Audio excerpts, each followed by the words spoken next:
Chapter 8. Strife in Love. Arthur finished his apprenticeship and got a job on the electrical plant at Minton Pit. He earned very little, but had a good chance of getting on. But he was wild and restless. He did not drink nor gamble, yet he somehow contrived to get into endless scrapes, always through some hot-headed thoughtlessness. Either he went rabbiting in the woods like a poacher, or he stayed in Nottingham all night instead of coming home, or he miscalculated his dive into the canal at Bestwood and scored his chest into one mass of wounds on the raw stones and tins at the bottom.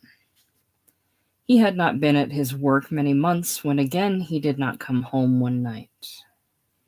"Do you know where Arthur is?" asked Paul at breakfast. "I do not," replied his mother. "He is a fool," said Paul, "and if he did anything, I shouldn't mind. But no, he simply can't come away from a game of whist, or else he must see a girl home from the skating rink, quite proprietously, and so can't get home. He's a fool. I don't know that it would make it any better if he did something to make us all ashamed," said Mrs. Morel. "Well, I should respect him more," said Paul. "I very much doubt it," said his mother coldly. They went on with breakfast. "Are you fearfully fond of him?" Paul asked his mother. "What do you ask that for?" "Because they say a woman always like the youngest best." "She may do, but I don't." "No, he wearies me." "And you'd actually rather he was good?" "I'd rather he showed some of a man's common sense." Paul was raw and irritable. He also wearied his mother very often. She saw the sunshine going out of him and she resented it. As they were finishing breakfast, came the postman with a letter from Derby. Mrs. Morel screwed up her eyes to look at the address. "Give it here, Blind Eye," exclaimed her son, snatching it away from her. She started and almost boxed his ears. "It's from your son, Arthur," he said. "What now?" cried Mrs. Morel. "My dearest mother," Paul read, "I don't know what made me such a fool. I want you to come and fetch me back from here. I came with Jack Breton yesterday instead of going to work and enlisted. He said he was sick of wearing the seat of a stool out, and like the idiot you know I am, I came away with him. I have taken the king's shilling, but perhaps if you came for me, they would let me go back with you.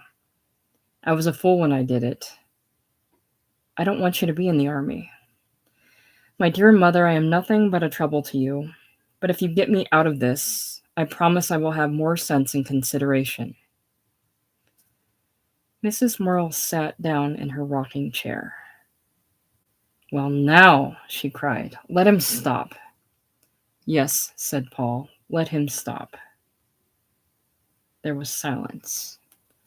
The mother sat with her hands folded in her apron, her face set, thinking. "If I'm not sick," she cried, "sick." "Now," said Paul, beginning to frown, "you're not going to worry your soul out about this, do you hear?" "I suppose I'm to take it as a blessing," she flashed, turning on her son. "You're not going to mount it up to a tragedy, so there," he retorted. "The fool! The young fool!" she cried. "He'll look well in a uniform," said Paul irritatingly. His mother turned on him like a fury. "Oh, will he?" she cried. "Not in my eyes. He should get in a cavalry regiment. He'll have the time of his life and will look an awful swell." Swell. Swell. Mighty swell idea indeed, a common soldier. "Well," said Paul, "what am I but a common clerk?" "A good deal, my boy," cried his mother, stung. "What?" "At any rate, a man, and not a thing in a red coat." I shouldn't mind being in a red coat or dark blue. That would suit me better if they didn't boss me about it too much. But his mother had ceased to listen. Just as he was getting on, or might have been getting on, at his job, a young nuisance, here he goes and ruins himself for life. What good will he be, do you think, after this? It may lick him into shape beautifully, said Paul. Lick him into shape? Lick what marrow there was out of his bones? A soldier? A common soldier? Nothing but a body that makes movements when it hears a shout? It's a fine thing. I can't understand why it upsets you, said Paul. No, perhaps you can't, but I understand. And she sat back in her chair, her chin in one hand, holding her elbow with the other, brimmed up with wrath and chagrin. And shall you go to Derby? Asked Paul. Yes. It's no good. I'll see for myself. And why on earth don't you let him stop? It's just what he wants. Of course, cried the mother. You know what he wants. She got ready and went by the first train to Derby, where she saw her son and the sergeant. It was, however, no good. When Morrill was having his dinner in the evening, she said suddenly, I've had to go to Derby today. The miner turned up his eyes, showing the whites in his black face. Hester, lass, what took me there? That Arthur. Oh, and what's agate now? He's only enlisted. Morrill put down his knife and leaned back in his chair. Nay, he said, that he never has, and is going down to Aldershot tomorrow. Well, exclaimed the miner, that's a winder. He considered it a moment, said, and proceeded with his dinner. Suddenly his face contracted with wrath. I hope he may never set foot in my house again, he cried. The idea, cried Mrs. Morrill, saying such a thing.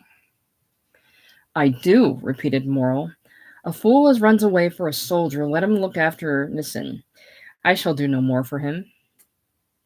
A fat sight you have done as it is, she said. And Morrill was almost ashamed to go to his public house that evening. Well, did you go?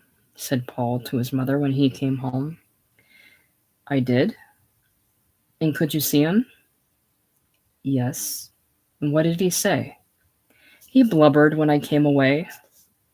And so did I. So you needn't, Mrs. Morrill fretted after her son. She knew he would not like the army. And he did not. The discipline was intolerable to him. But the doctor, she said with some pride to Paul, said he was perfectly proportioned, almost exactly. All his measurements were correct. He is good-looking, you know. He's awfully nice-looking, but he doesn't fetch the girls like William, does he? No, it's a different character. He's a good deal like his father, irresponsible. To console his mother, Paul did not much go to Willey Farm at this time, and in the autumn exhibition of students' work in the castle he had two studies, a landscape in watercolor and a still life in oil, both of which had first prize awards. He was highly excited. What do you think I've got for my pictures, Mother? He asked, coming home one evening. She saw by his eyes he was glad. Her face flushed. Now, how should I know, my boy? A first prize for those glass jars. And a first prize for that sketch up at Willey Farm. Both first? Yes. There was a rosy, bright look about her, though she said nothing. It's nice, he said, isn't it? It is. Why don't you praise me up to the skies? She laughed. I should have the trouble of dragging you down again, she said. But she was full of joy, nevertheless. William had brought her his sporting trophies. She kept them still, and she did not forgive his death. Arthur was handsome, at least a good specimen, and warm and generous, and probably would do well in the end. But Paul was going to distinguish himself. She had a great belief in him, the more because he was unaware of his own powers. There was so much to come out of him. Life for her was rich with promise. She was to see herself fulfilled. Not for nothing had been her struggle. Several times during the exhibition, Mrs. Morrill went to look still unknown to Paul. She wandered down the long room looking at the other exhibits. Yes, they were good, but they had not in them a certain something which she demanded for her satisfaction. Some made her jealous. They were so good. She looked at them a long time, trying to find fault with them. Then suddenly she had a shock that made her heart beat. There hung Paul's picture. She knew it as if it were printed on her heart. Name, Paul Morrill. First prize. It looked so strange there in the public on the walls of the castle gallery, where in her lifetime she had seen so many pictures. And she glanced round to see if anyone had noticed her again in front of the same sketch. But she felt a proud woman. When she met well-dressed ladies going home to the park, she thought to herself, "Yes, you look very well, but I wonder if your son has 2 first prizes in the castle." And she walked on, as proud a little woman as any in Nottingham. And Paul felt he had done something for her, if only a trifle. All his work was hers. One day, as he was going up to Castle Gate, he met Miriam. He had seen her on the Sunday and had not expected to meet her in town. She was walking with a rather striking woman, blonde, with a sullen expression and a defiant carriage. It was strange how Miriam, in her bowed, meditative bearing, looked dwarfed beside this woman with the handsome shoulders. Miriam watched Paul searchingly. His gaze was on the stranger who ignored him. The girl saw his masculine spirit rear its head. "Hello," he said. "You didn't tell me you were coming to town." "No," replied Miriam, half apologetically. "I drove into Cattle Market with father." He looked at her companion. "I've told you about Mrs. Dawes," said Miriam huskily. She was nervous. "Clara, do you know Paul?" "I think I've seen him before," replied Mrs. Dawes indifferently, as she shook hands with him. She had scornful gray eyes, a skin like white honey, and a full mouth with a slightly lifted upper lip that did not know whether it was raised in scorn of all men or out of eagerness to be kissed, but which believed the former. She carried her head back as if she had drawn away in contempt, perhaps from men also.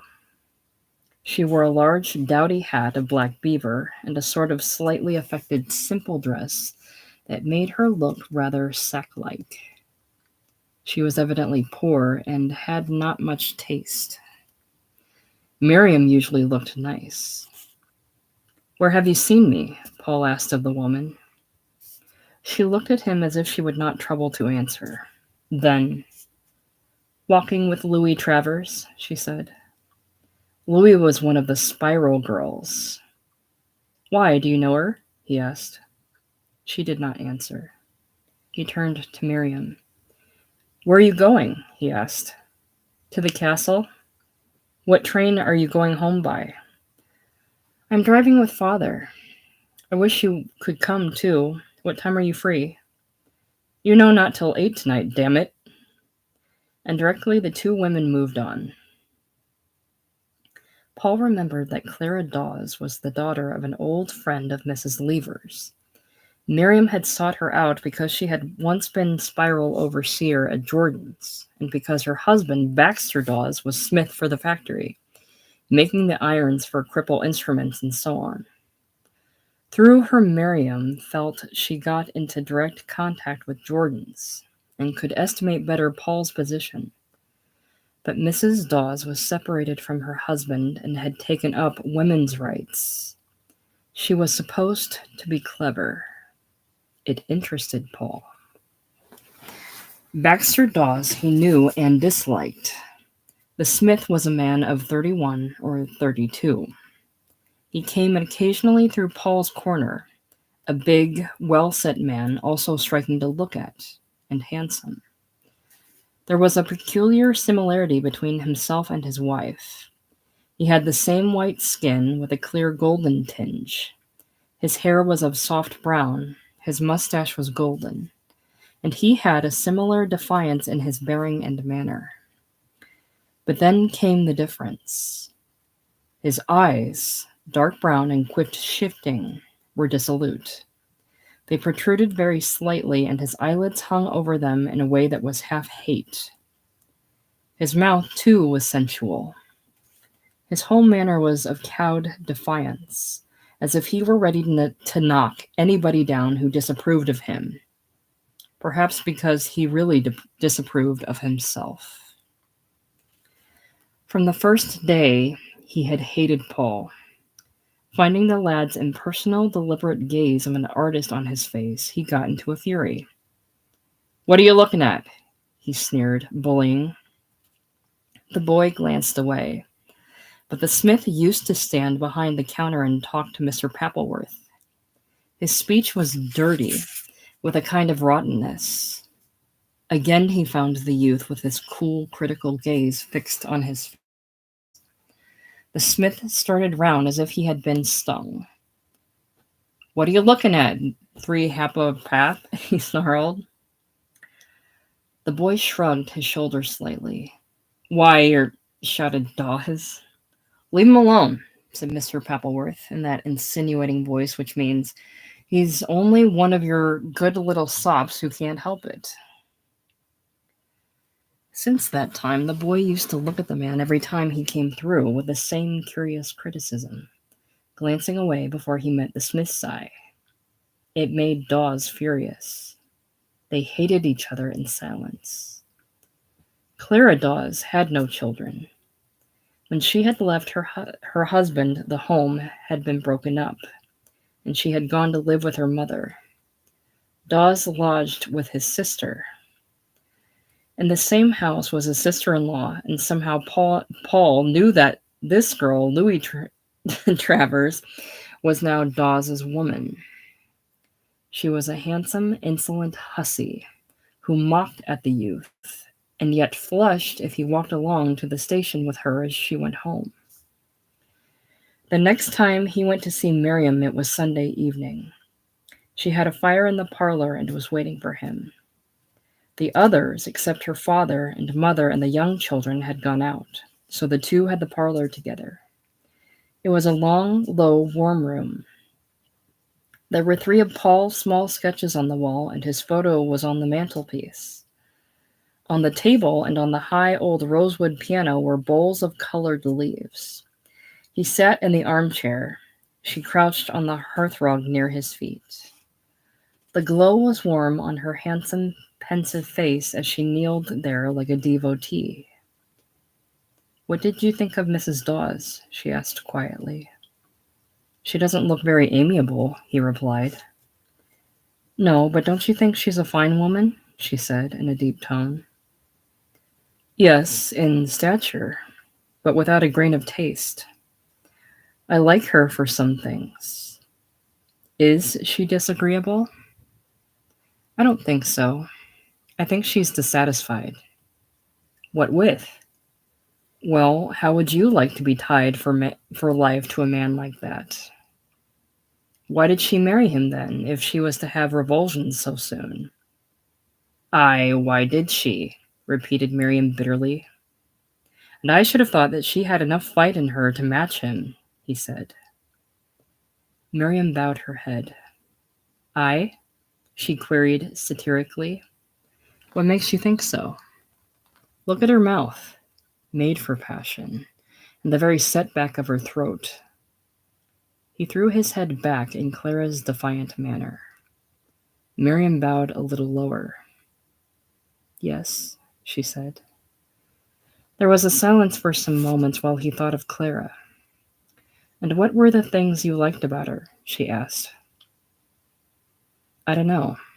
Her skin and the texture of her. And her, I don't know, there's a sort of fierceness somewhere in her. I appreciate her as an artist, that's all." "Yes." He wondered why Miriam crouched there brooding in that strange way. It irritated him. "You don't really like her, do you?" he asked the girl. She looked at him with her great, dazzled dark eyes. "I do," she said. "You don't. You can't. Not really." "Then what?" she asked slowly. "I don't know. Perhaps you like her because she's got a grudge against men." That was more probably one of his own reasons for liking Mrs. Dawes, but this did not occur to him. They were silent. There had come into his forehead a knitting of the brows which was becoming habitual with him, particularly when he was with Miriam. She longed to smooth it away, and she was afraid of it.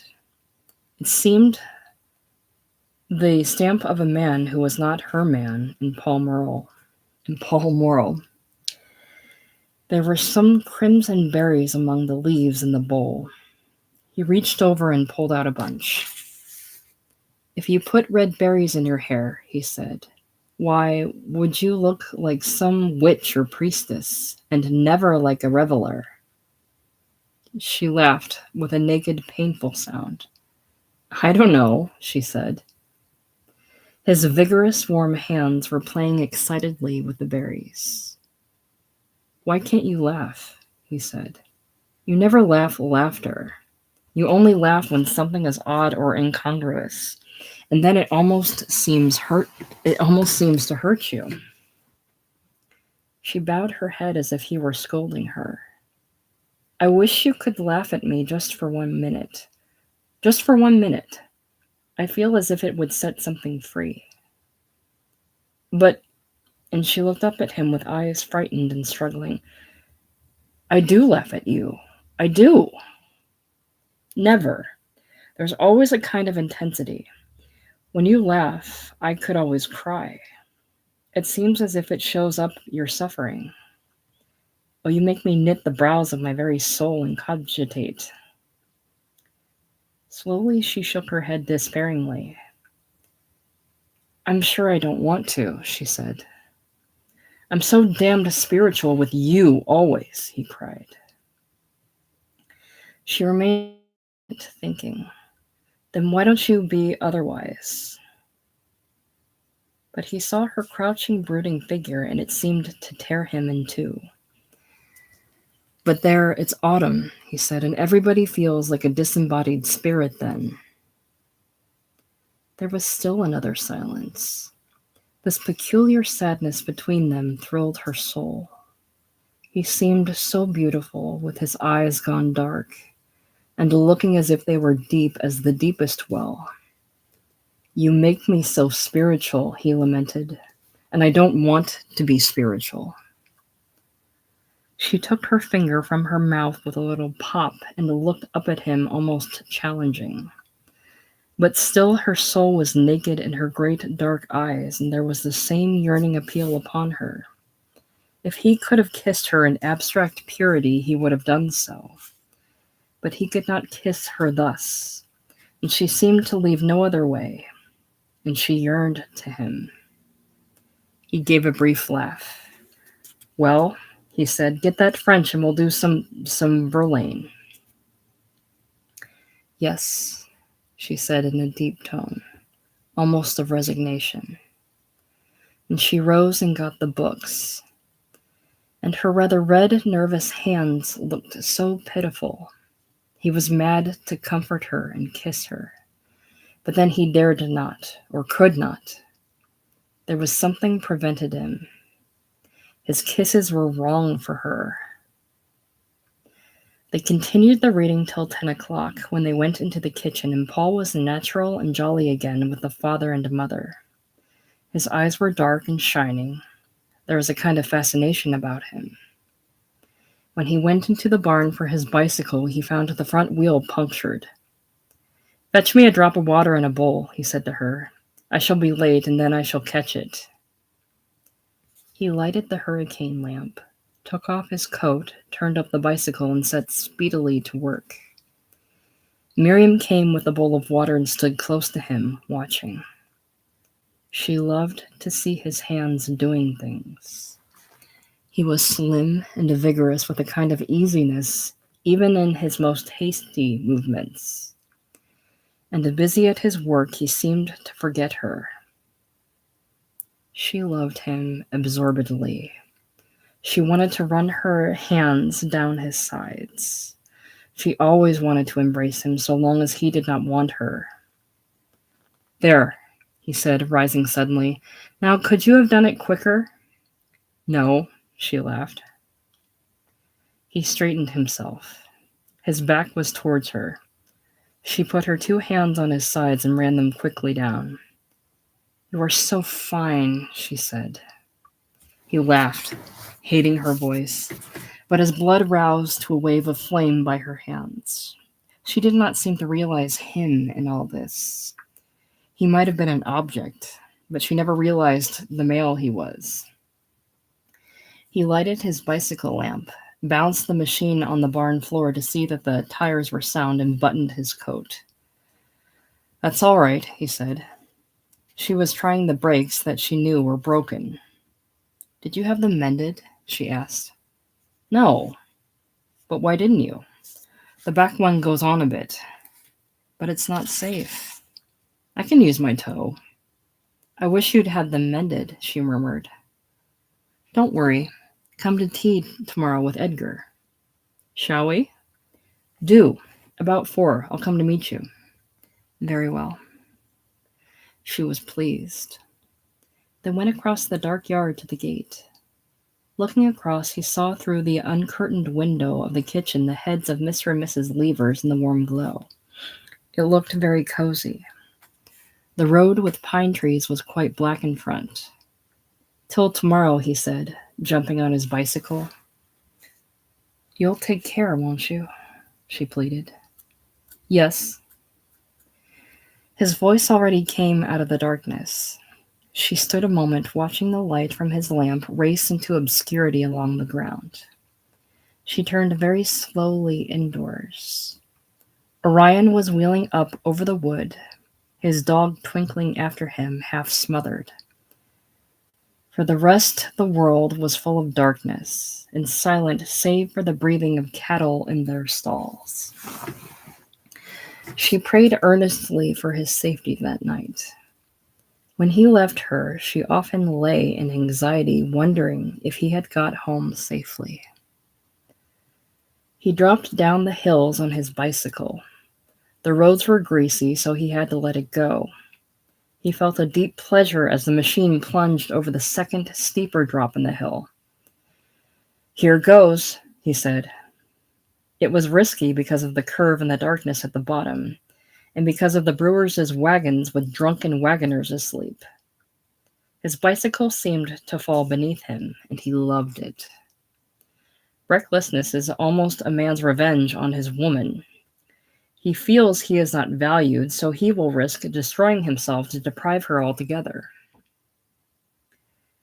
The stars on the lake seemed like grasshoppers, silver upon the blackness as he spun past.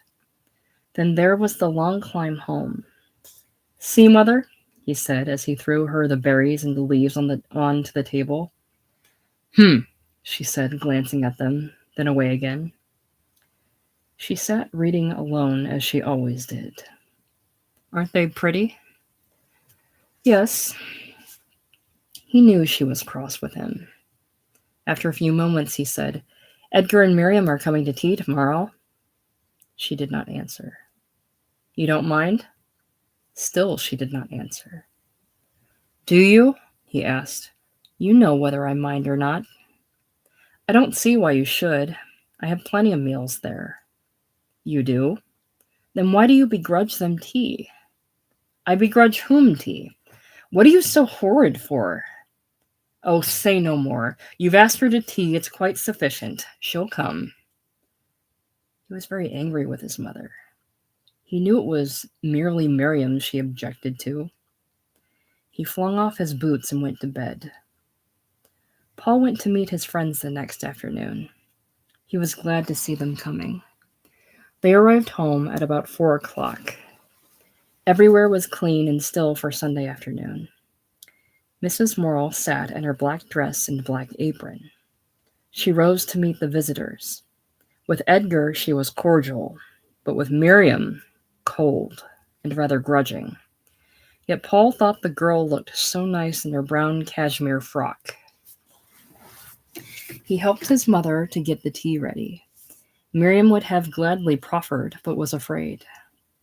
He was rather proud of his home. There was about it now, he thought, a certain distinction. The chairs were only wooden, and the sofa was old, but the hearthrug and cushions were cozy. The pictures were prints in good taste. There was a simplicity in everything, and plenty of books. He was never ashamed in the least of his home, nor was Miriam of hers, because both were what they should be, and warm. And then he was proud of the table. The china was pretty, the cloth was fine. It did not matter that the spoons were not silver, nor the knives ivory-handled. Everything looked nice. Mrs. Morrill had managed wonderfully while her children were growing up so that nothing was out of place. Miriam talked books a little. That was her unfailing topic. But Mrs. Morrill was not cordial and turned soon to Edgar. At first, Edgar and Miriam used to go into Mrs. Morrill's pew. Morrill never went to chapel, preferring the public house. Mrs. Morrill, like a little champion, sat at the head of her pew, Paul at the other end. And at first Miriam sat next to him.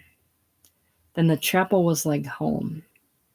It was a pretty place, with dark pews and slim, elegant pillars and flowers. And the same people had sat in the same places ever since he was a boy.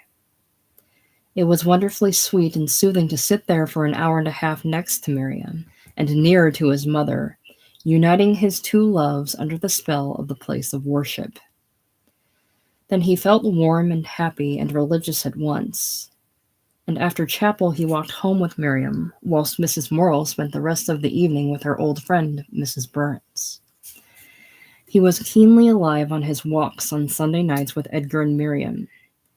He never went past the pits at night, by the lighted lamp house, the tall black headstocks and lines of trucks, past the fans spinning slowly like shadows without the feeling of Miriam returning to him, keen and almost unbearable.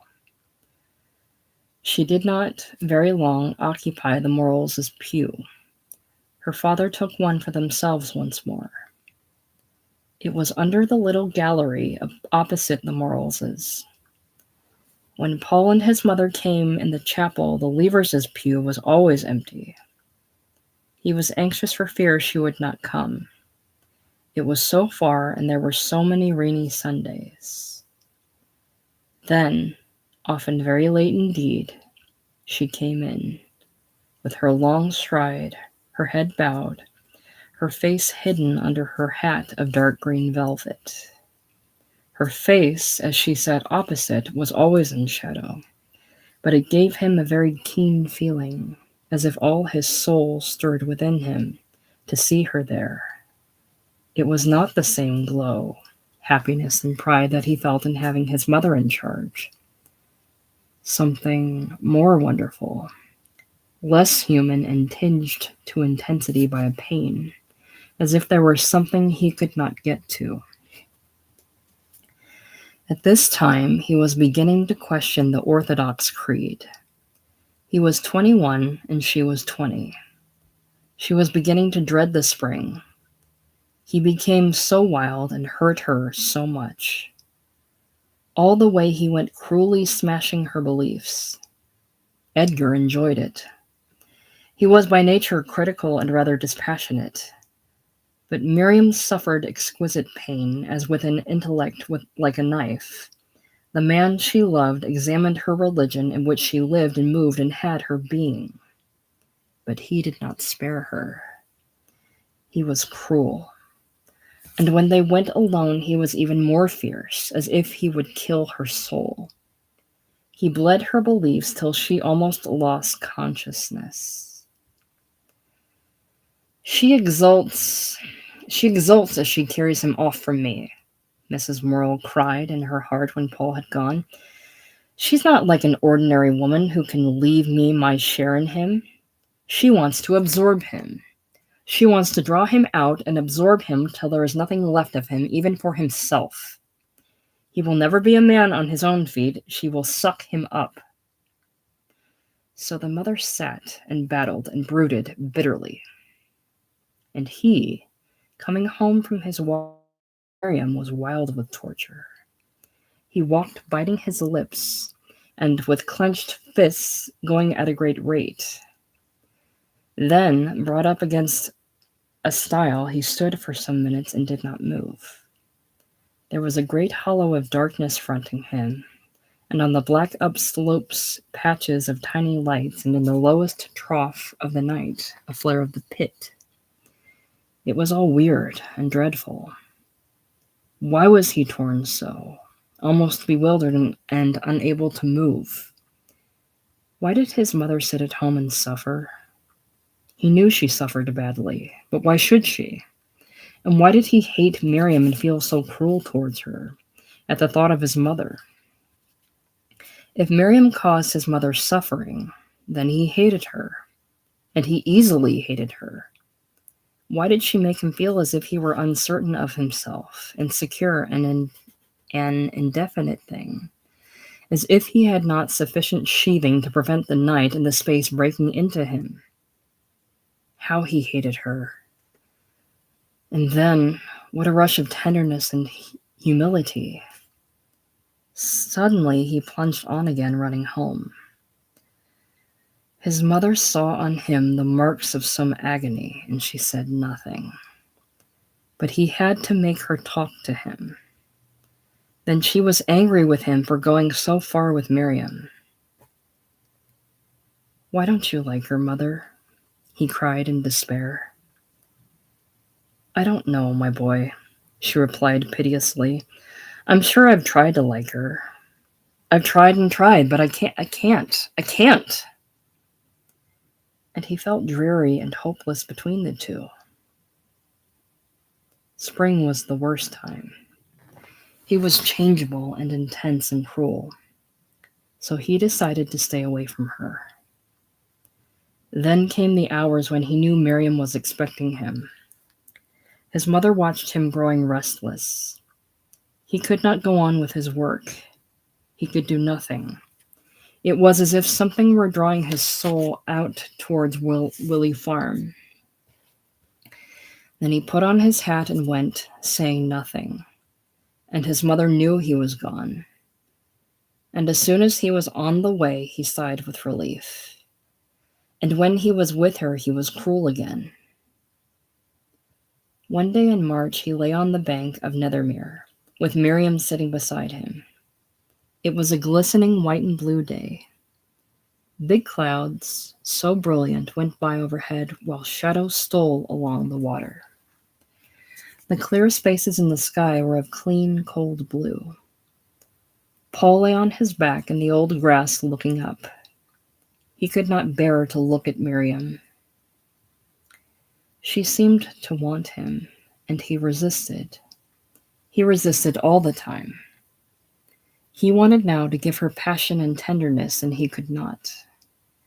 He felt that she wanted the soul out of his body and not him. All his strength and energy she drew into herself through some channel which united them. She did not want to meet him, so that there were two of them, man and woman together. She wanted to draw all of him into her. It urged him to an intensity like madness, which fascinated him as a drug taking might. He was discussing Michelangelo. It felt to her as if she were fingering the very quivering tissue, the very protoplasm of life as she heard him. It gave her deepest satisfaction, and in the end it frightened her. There he lay in the white intensity of his search, and his voice gradually filled her with fear. So level it was, almost inhuman, as if in a trance. "Don't talk any more," she pleaded softly, laying her hand on his forehead. He lay quite still, almost unable to move. His body was somewhere discarded. "Why not? Are you tired?" "Yes, and it wears you out." He laughed shortly, realizing. "Yet you always make me like it," he said. "I don't wish to," she said very low. "Not when you've gone too far and you feel you can't bear it. But your unconscious self always asks it of me, and I suppose I want it." He went on in his dead fashion. "If only you could want me, and not want what I can reel off for you." "I," she cried bitterly, "I? Why when would you let me take you?" "Then it's my fault," he said. And gathering himself together, he got up and began to talk trivialities. He felt insubstantial. In a vague way, he hated her for it, and he knew he was as much to blame himself. This, however, did not prevent his hating her. One evening, about this time, he had walked along the home road with her. They stood by the pasture leading down to the wood, unable to part. As the stars came out, the clouds closed. They had glimpses of their own constellation, Orion, towards the west. His jewels glimmered for a moment. His dog ran low, struggling with difficulty through the spume of cloud. Orion was for them chief in significance among the constellations. They had gazed at him in their strange, surcharged hours of feeling, until they seemed themselves to live in every one of his stars. This evening Paul had been moody and perverse. Orion had seemed just an ordinary constellation to him. He had fought against his glamour and fascination. Miriam was watching her lover's mood carefully, but he said nothing that gave him away till the moment came to part, when he stood frowning gloomily at the gathered clouds, behind which the great constellation must be striding still. There was to be a little party at his house the next day at which she was to attend. "I shan't come and meet you," he said. "Very well. It's not very nice out," she replied slowly. "It's not that. Only they don't like me to. They say I care more for you than for them. And you understand, don't you? You know it's only friendship." Miriam was astonished and hurt for him. It had cost him an effort.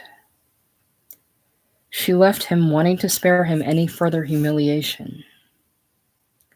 A fine rain blew in her face as she walked along the road. She was hurt deep down, and she despised him for being blown about by any wind of authority. And in her heart of hearts, unconsciously, she felt that he was trying to get away from her. This she would never have acknowledged. She pitied him. At this time, Paul became an important factor in Jordan's warehouse. Mr. Pappleworth left to set up a business of his own, and Paul remained with Mr. Jordan as spiral overseer. His wages were to be raised to 30 shillings at the year end if things went well.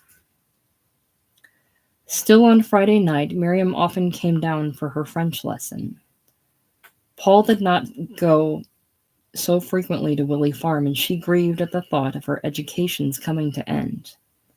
Moreover, they both loved to be together in spite of discords. So they read Balzac and did compositions and felt highly cultured.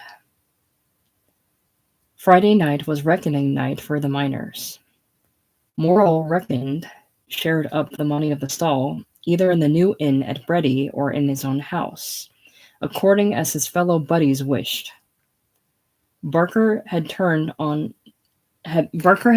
non-drinker, so now the men reckoned at Morrill's house. Annie, who had been teaching away, was at home again. She was still a tomboy, and she was engaged to be married. Paul was studying design. Morrill was always in good spirits on Friday evening unless the week's earnings were small. He bustled immediately after his dinner, prepared to get washed. It was decorum for the women to absent themselves while the men reckoned. Women were not supposed to spy into such a masculine privacy as the buddies' reckoning, nor were they to know the exact amount of the week's earnings. So whilst her father was spluttering in the scullery, Annie went out to spend an hour with a neighbor. Mrs. Morrill attended to her baking. "Shut that door!" bawled Morrill furiously. Annie banged it behind her and was gone. "If that happens again while I'm wishing me, I'll make thy jaw rattle," he threatened from the midst of his soap suds. Paul and the mother frowned to hear him. Presently he came running out of the scullery with the soapy water dripping from him, dithering with cold. "Oh, my sirs," he said, "where's my towel?" It was hung on a chair to warm before the fire. Otherwise he would have bullied and blustered. He squatted on his heels before the hot baking fire to dry himself. He went, pretending to shudder with cold. "Goodness, man, don't be such a kid," said Mrs. Morrill. "It's not cold. Thee stripped thysen stark naked to wash thy flesh in that scullery," said the miner as he rubbed his hair. "Now, for an ice house." "And I shouldn't make that fuss," replied his wife. "No, that dropped down stiff, as dead as a doorknob, with thy nesh sides." "Why is a doorknob deader than anything else?" asked Paul, curious. "And I don't know, that's what they say," replied his father. "But there's that much draught iron scullery as it blows through your ribs like a five-barred gate." "It would have some difficulty in blowing through yours," said Mrs. Morrill.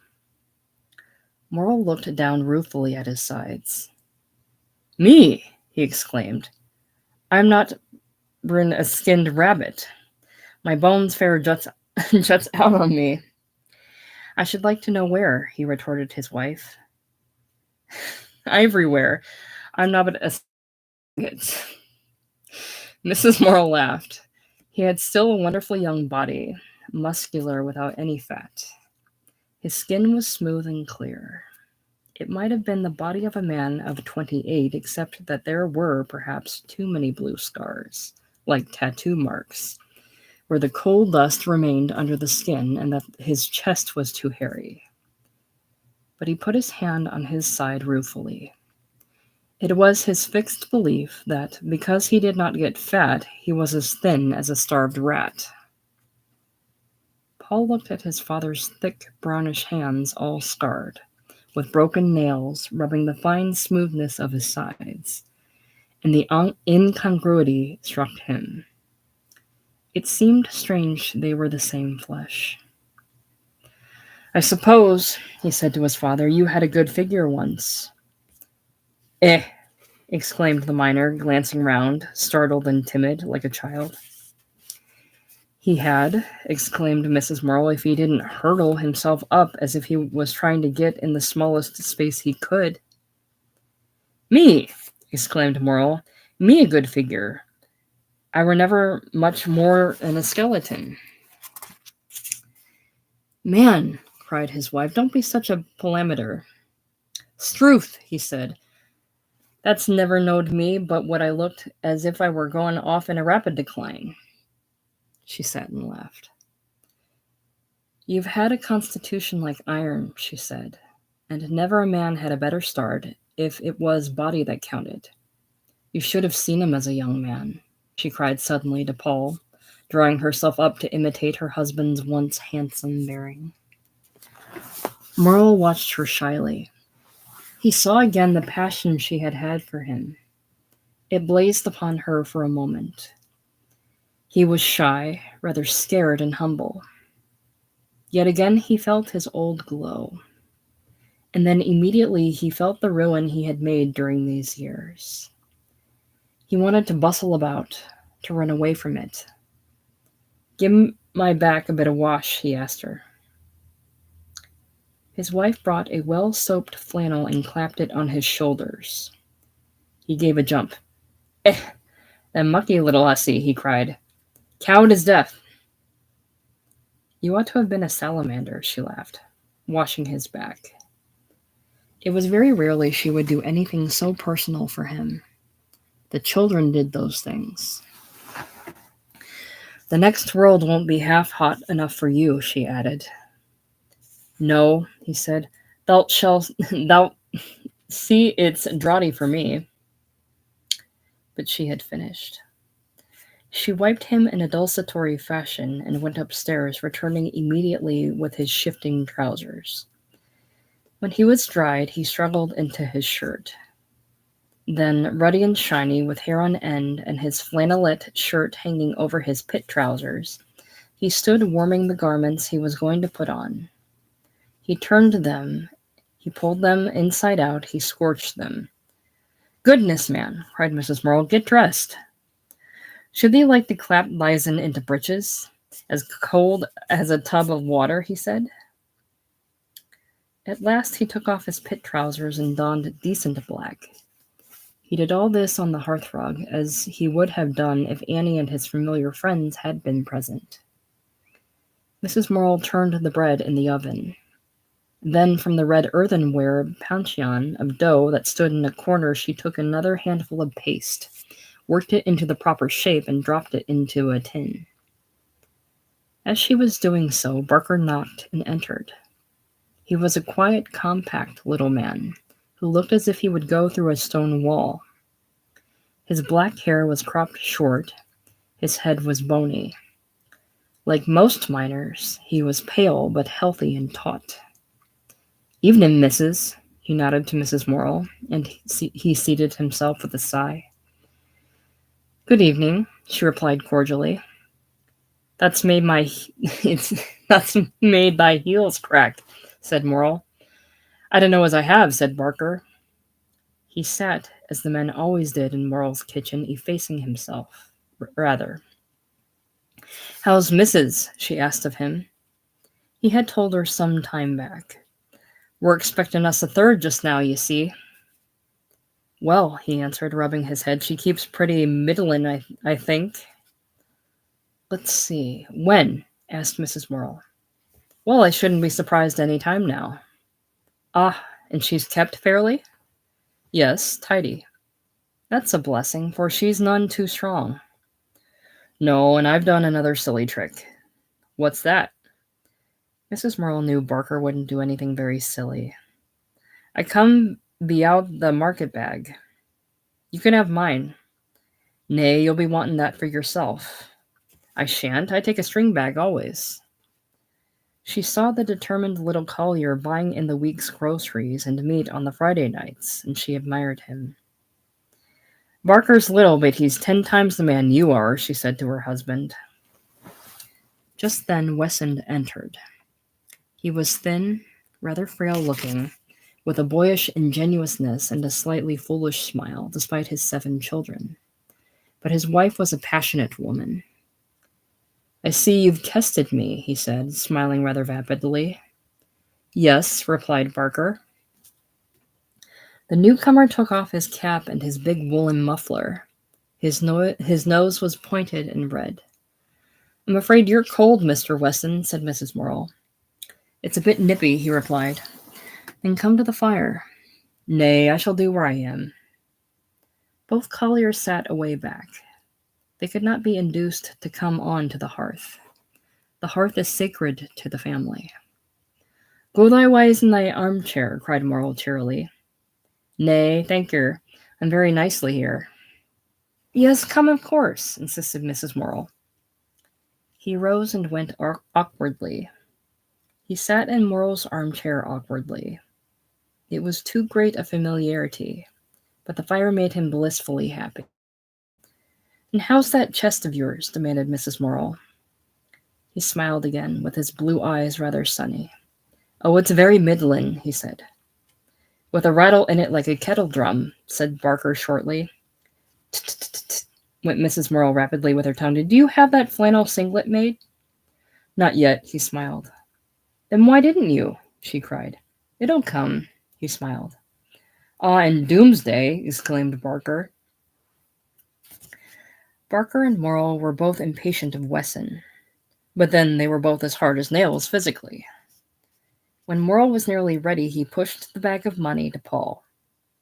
"Count it, boy," he asked humbly. Paul impatiently turned from his books and pencil, tipped the bag upside down on the table. There was a 5-pound bag of silver, sovereigns, and loose money. He counted quickly, referred to the checks, the written papers giving amount of coal, put the money in order. Then Barker glanced at the checks. Mrs. Morel went upstairs, and the three men came to table. Morel, as master of the house, sat in his armchair with his back to the hot fire.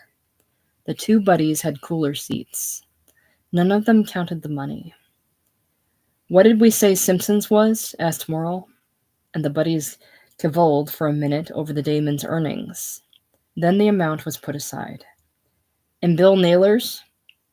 This money also was taken from the pack. Then, because Wesson lived in one of the company's houses and his rent had been deducted, Morel and Barker took 4 and 6 each. And because Morel's coals had come and the leading was stopped, Barker and Wesson took 4 shillings each. Then it was plain sailing. Morel gave each of them a sovereign till there was no more sovereigns, each half a crown till there were no more half-crowns, each a shilling till there were no more shillings. If there was anything at the end that wouldn't split, Morel took it and stood drinks. Then the 3 men rose and went. Morel scuttled out of the house before his wife came down. She heard the door close and descended. She looked hastily at the bread in the oven. Then, glancing on the table, she saw her money lying. Paul had been working all the time, but now he felt his mother counting the week's money and her wrath rising. "Tut-tut-tut," went her tongue. He frowned. He could not work when she was cross. She counted again. "A measly 25 shillings," she exclaimed. "How much was the check?" £10 11, said Paul irritably. He dreaded what was coming. "And he gives me a spratlin 25 and his club this week. But I know him. He thinks because you're earning, he couldn't keep the house any longer. He needn't keep the house any longer. No, all he has to do with his money is get to Guddle it. But I'll show him." "Oh, Mother, don't," cried Paul. "Don't what, I should like to know?" she exclaimed. "Don't carry on again. I can't work." She went very quiet. "Yes, it's all very well," she said, "but how do you think I'm going to manage?" "Well, it won't make it any better to whittle about it." "I should like to know what you'd do if you'd had to put up with it." "It won't be long. You can have my money. Let him go to hell." He went back to his work, and she tied her bonnet strings grimly. When she was fretted, he could not bear it. But now he began to insist on her recognizing him. "The 2 loaves at the top," she said, "will be done in 20 minutes. Don't forget them." "All right," he answered, and she went to market. He remained alone working, but his usual intense concentration became unsettled. He listened for the yard gate. At 7:15 came a low knock, and Miriam entered. "All alone?" she said. "Yes." As if at home, she took off her tam-o'-shanter and her long coat, hanging them up. It gave him a thrill. This might be their own house, his and hers. and she came back and peered over his work. "What is it?" she asked. "Still designed for decorating stuffs and for embroidery." She bent short-sightedly over the drawings. It irritated him that she peered so into everything that was his, searching him out. He went into the parlor and returned with a bundle of brownish linen. Carefully unfolding it, he spread it on the floor. It proved to be a curtain of Poitiers, beautifully stenciled with a design on roses. "Ah, how beautiful!" she cried. The spread cloth, with its wonderful reddish roses and dark green stems, all so simple and somehow so wicked-looking, lay at her feet. She went on her knees before it, her dark curls dropping. He saw her crouched voluptuously before his work, and his heart beat quickly. Suddenly she looked up at him. "Why does it seem cruel?" she asked. "What?" "There seems a feeling of cruelty about it," she said. "It's jolly good, whether or not," he replied, folding up his work with a lover's hands. She rose slowly, pondering. "And what will you do with it?" she asked. "Send it to Liberty's?" "I didn't bother, but I think she'd rather have the money." "Yes," said Miriam. He had spoken with a touch of bitterness, and Miriam sympathized. Money would have been nothing to her. He took the cloth back into the parlor. When he returned, he threw to Miriam a smaller piece. It was a cushion cover with the same design. "I did that for you," he said. She fingered the work with trembling hands and did not speak. He became embarrassed. "By Jove, the bread!" he cried. He took the top loaves out, tapped them vigorously. They were done. He put them on the hearth to cool. Then he went to the scullery, wetted his hands, scooped the last white dough out of the panchion, and dropped it in the baking tin. Miriam was still bent over her painted cloth. He stood rubbing the bits of dough from his hands. "You do like it?" he asked. She looked up at him with her dark eyes, one flame of love. He laughed uncomfortably, and he began to talk about the design. There was for him the most intense pleasure in talking about his work to Miriam. All his passion, all his wild blood went into this intercourse with her when he talked and conceived his work. She brought forth to him his imaginations. She did not understand any more than a woman understands when she conceives a child in her womb.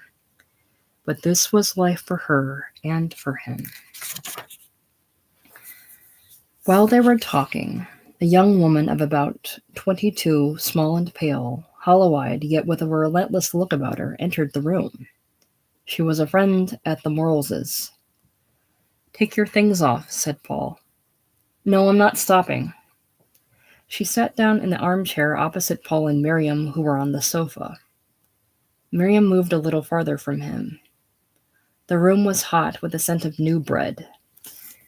Brown, crisp loaves stood on the hearth. "I shouldn't have expected to see you here tonight, Miriam Levers," said Beatrice wickedly. "Why not?" murmured Miriam huskily. "Why, let's look at your shoes." Miriam remained uncomfortably still.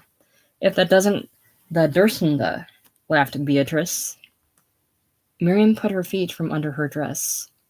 Her boots had that queer, irresolute, rather pathetic look about them, which showed how self-conscious and self-mistrustful she was, and they were covered with mud. "Glory, you're a positive muck-heap," exclaimed Beatrice. "Who cleaned your boots?" "I cleaned them myself." "Then you wanted a job," said Beatrice. "It would have taken a lot of men to have brought me down here tonight. But love laughs at sludge, doesn't it? Postle, my duck." "Enter Alia," he said. "Oh, Lord, are you going to spout foreign languages?" "What does it mean, Miriam?" There was a fine sarcasm in the last question, but Miriam did not see it. "Among other things, I believe," she said humbly. Beatrice put her tongue between her teeth and laughed wickedly. Among other things, Postle, she repeated. Do you mean love laughs at mothers and fathers and sisters and brothers and men friends and lady friends and even at the beloved himself? She affected a great innocence. In fact, it's one big smile, he replied. Up its sleeve, Postle Moral, you believe me, she said. And she went off into another burst of wicked, silent laughter. Miriam sat silent, withdrawn into herself. Every one of Paul's friends delighted in taking sides against her, and he left her in the lurch. Seemed almost to have a sort of revenge upon her then. Are you still at school? Asked Miriam of Beatrice. Yes. You've not had your notice then. I expect it at Easter. Isn't it an awful shame to turn you off merely because you didn't pass the exam? I don't know, said Beatrice coldly. Agatha says you're as good as any teacher anywhere. It seems to me ridiculous. I wonder why you didn't pass. Short of brains, eh, Postle? Said Beatrice briefly. Only brains to bite with, replied Paul, laughing. Nuisance, she cried. And springing from her seat, she rushed and boxed his ears. She had beautiful small hands. He held her wrists while she wrestled with him.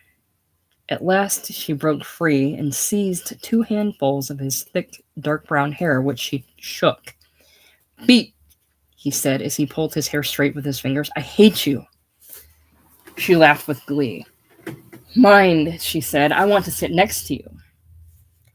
I'd as lief be neighbors with a vixen, he said, nevertheless making place for her between him and Miriam.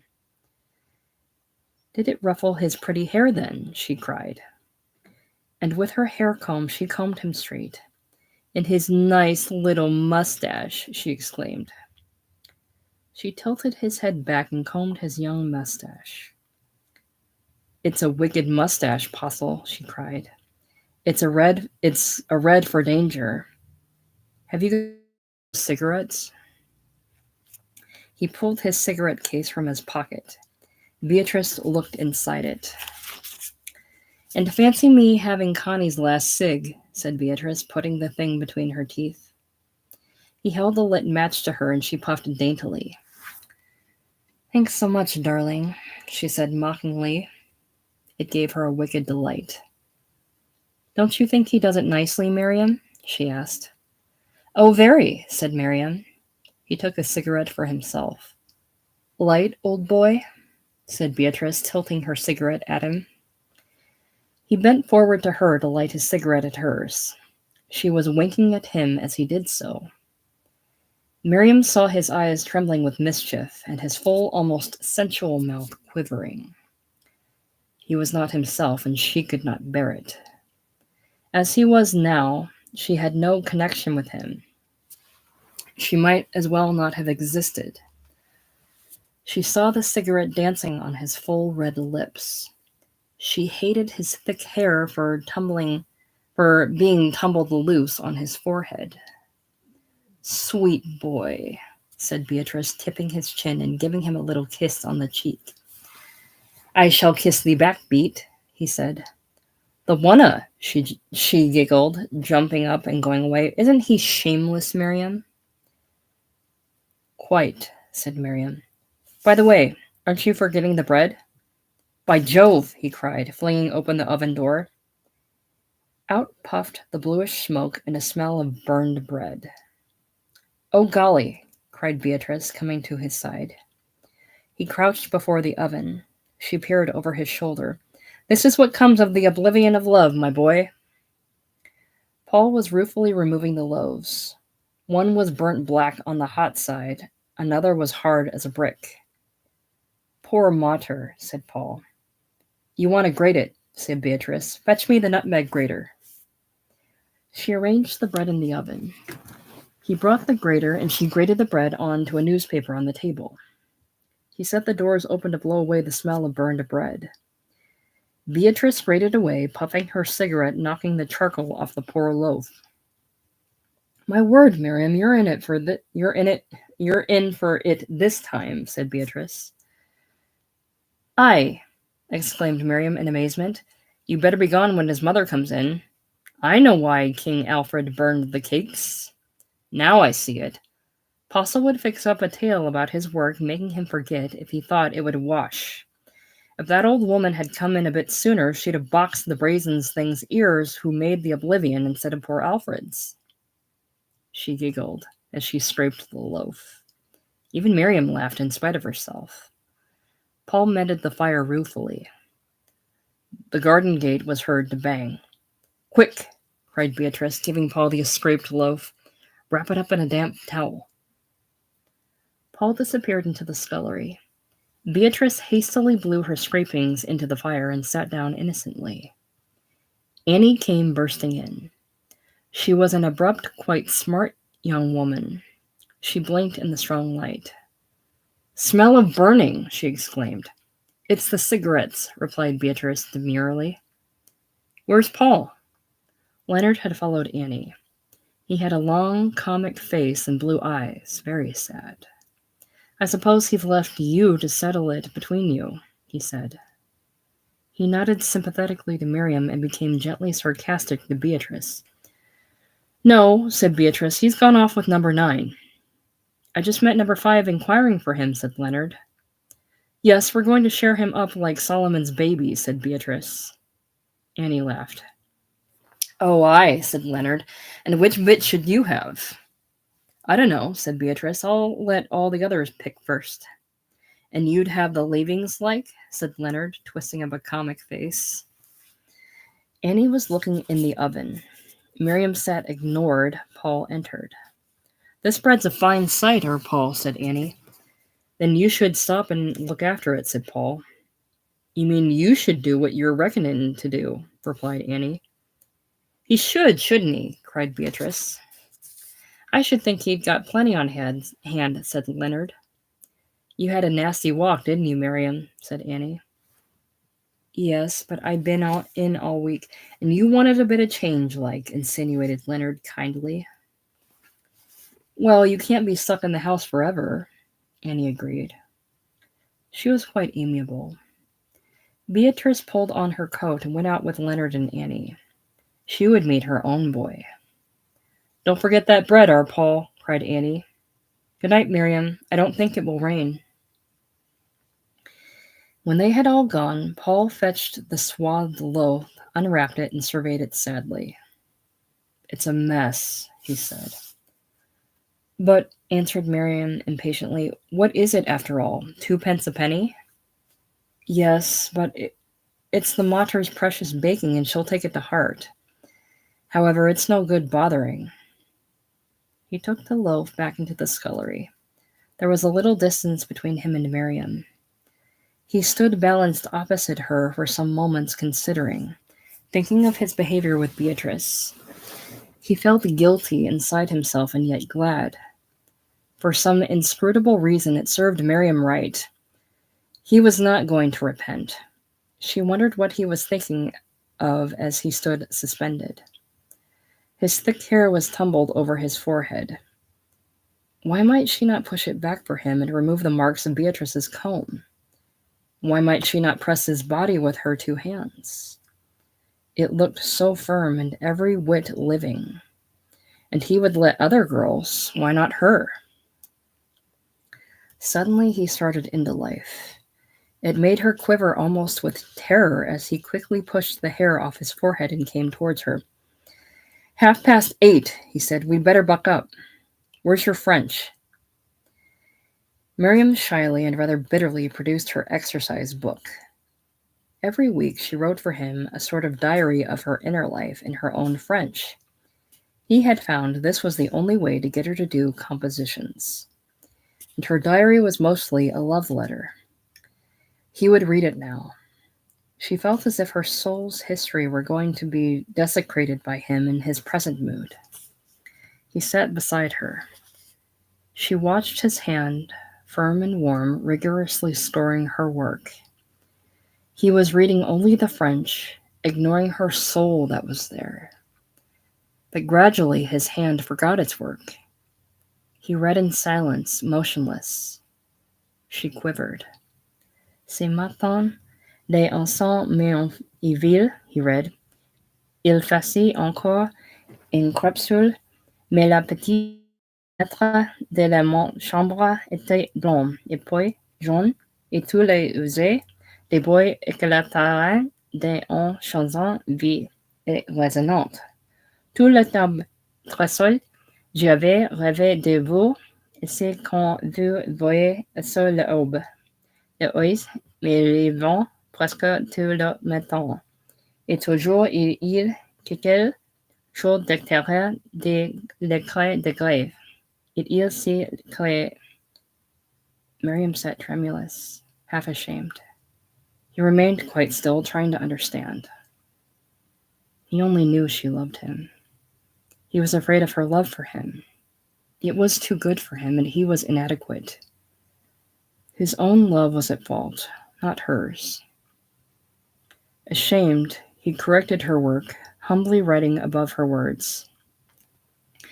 Look, he said quietly, the past participle conjugated with avoir agrees with the direct object when it proceeds.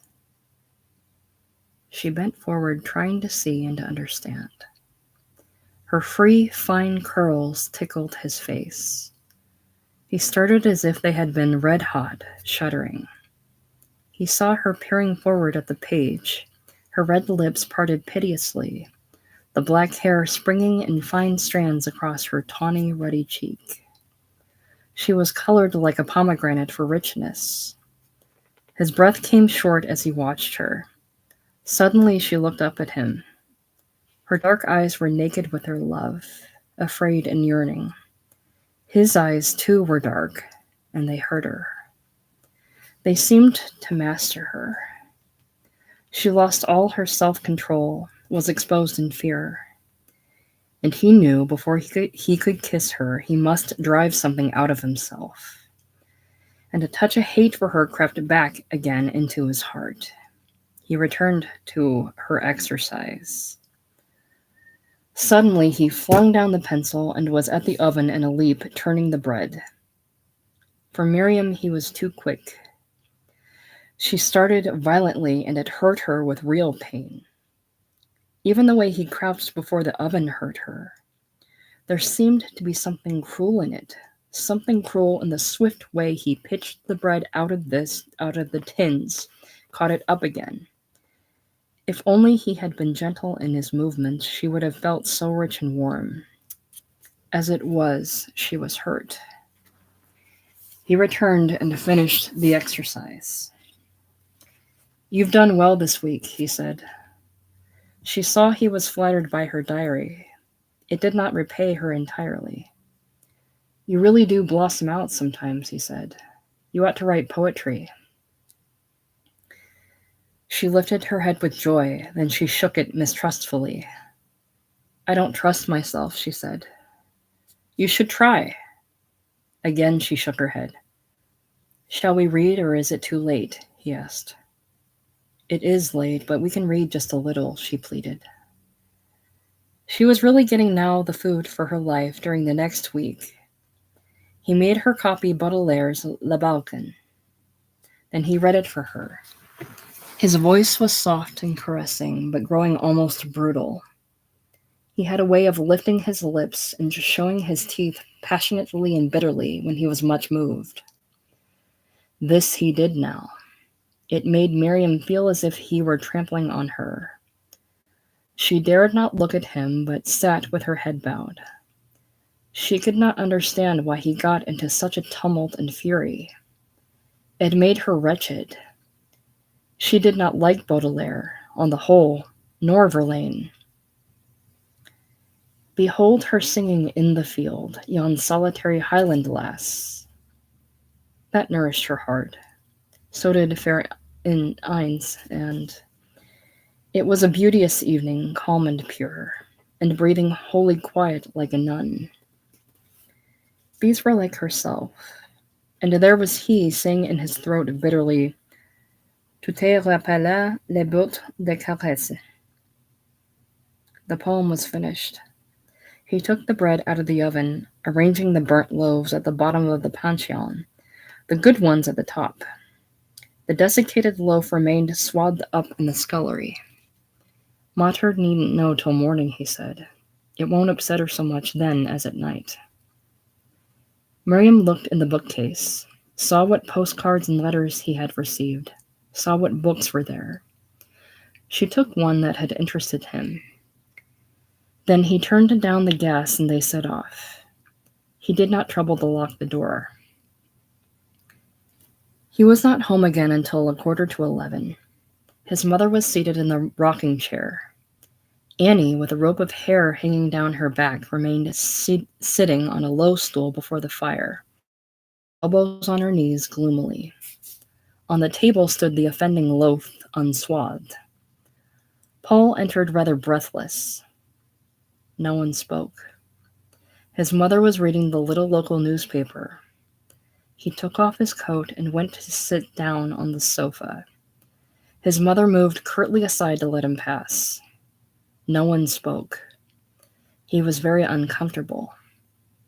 For some minutes he sat pretending to read a piece of paper he found on the table. Then, "I forgot that bread, Mother," he said. There was no answer from either woman. "Well," he said, "it's only 2 pence a penny. I can pay you for that." Being angry, he put 3 pennies on the table and slid them towards his mother. She turned away her head. Her mouth was shut tightly.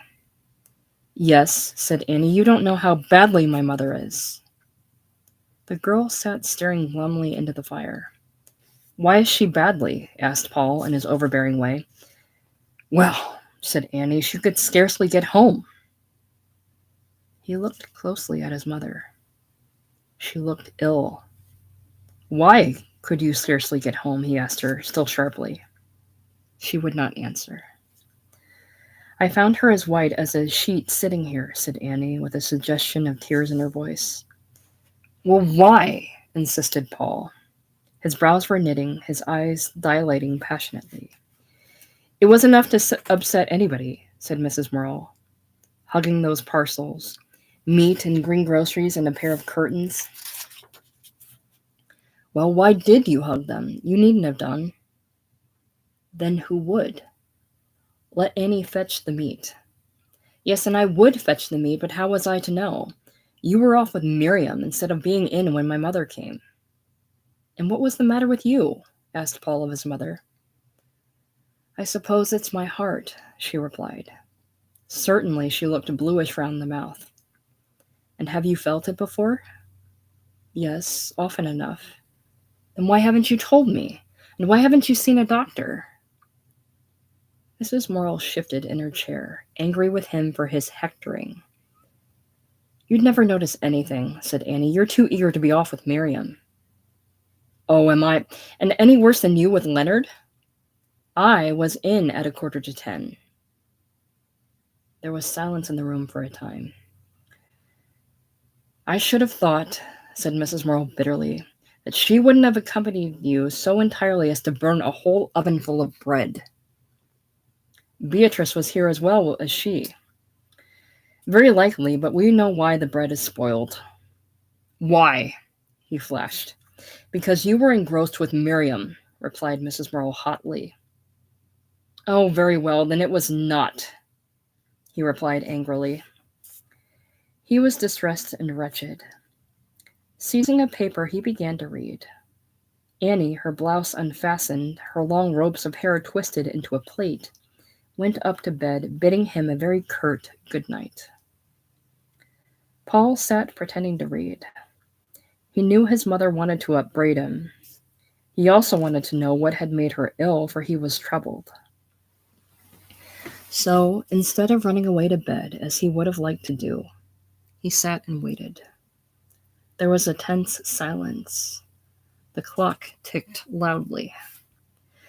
"You better go to bed before your father comes in," said the mother harshly. "And if you're going to have anything to eat, you'd better get it." "I don't want anything." It was his mother's custom to bring him some trifle for supper on Friday night, the night of luxury for the Colliers. He was too angry to go and find it in the pantry this night. This insulted her.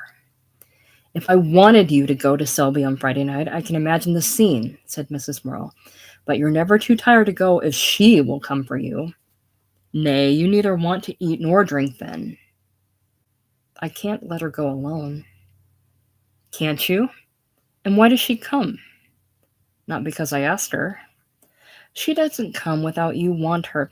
"Well, what if I do want her?" he replied. "Why, nothing, if it was sensible or reasonable. But to go traipsing up there miles and miles in the mud, coming home at midnight, and got to go to Nottingham in the morning. If I hadn't, you'd be just the same." "Yes, I should, because there's no sense in it. Is she so fascinating that you must follow her all that way?" Mrs. Morrow was bitterly sarcastic.